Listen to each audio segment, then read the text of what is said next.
Hello everyone. Today we talk about how to fix the app of Thenics.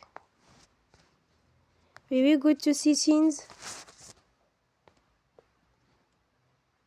Then we click on apps. After that we will search the app Thenics. And you will click. Then you will on for stop. After that you will go to storage. Then we click on clear cache.